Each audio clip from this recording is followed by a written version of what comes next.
క్రీస్తునందున్న ప్రియులకు ప్రేమతో వందనాలు తెలియజేయుచున్నాను. ఈరోజు దేవుడు మనకు చేస్తున్న వాగ్దానం ఏమిటనగా, కీర్తనల గ్రంథము 75వ కీర్తన 6-7 వచనాలు. తూర్పు నుండి అయినను, పడమటి నుండి అయినను, అరణ్యము నుండి అయినను హెచ్చు కలగదు. దేవుడే తీర్పు తీర్చువాడు.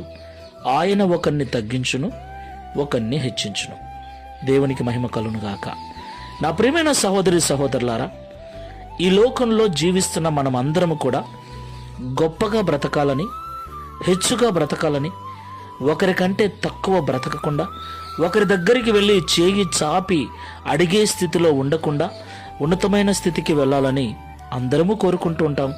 అందుకొరకు అన్ని రకాల ప్రయత్నాలు చేస్తూ ఉంటాం, అన్ని రకాలుగా ప్రయాసపడుతూ ఉంటాం. అయితే మనం ఎన్ని ప్రయత్నాలు చేసినా, ఎంత ప్రయాసపడినా మనము హెచ్చుగా జీవించాలి, గొప్పగా జీవించాలి, ఉన్నతమైన స్థితికి వెళ్ళాలి అంటే అది దేవుని వలననే సాధ్యం. ఆయనే ఒకరిని తగ్గించును, ఆయనే ఒకరిని హెచ్చించును. దేవునికి మహిమ కలుగునుగాక.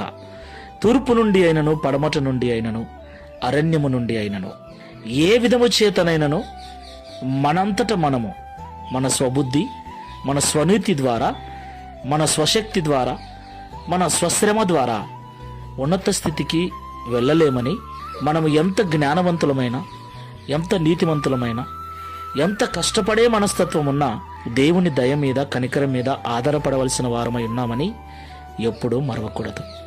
కాబట్టి ఈ మాటలు వింటున్న ప్రియ సహోదరి సహోదరులారా, దేవుడు మనల్ని హెచ్చించున్నట్లు తగ్గింపు జీవితము కలిగి దేవుని దయ కనికరం మీద ఆధారపడి జీవిద్దాం. ప్రార్థన చేసుకుందాం. మహోన్నతుడైన తండ్రి, మహిమ కలిగిన యేసయ్య, మీకు స్తోత్రాలు. అవును తండ్రి, పెంట కుప్ప మీద నుండి దరిద్రులను లేవనెత్తగల దేవుడు. గొర్రెల దొడ్డిలో ఉన్న దావీదును సింహాసనం మీద కూర్చోబెట్టిన దేవుడవు నీవే. సింహాసనం మీద ఉన్న నెబుకద్నెజరును గడ్డిమేయు పశువుగా చేసిన వాడవు నీవే. అవును తండ్రి, నీవే మమ్మల్ని హెచ్చించువాడవు, నీవే మమ్మల్ని తగ్గించువాడవు.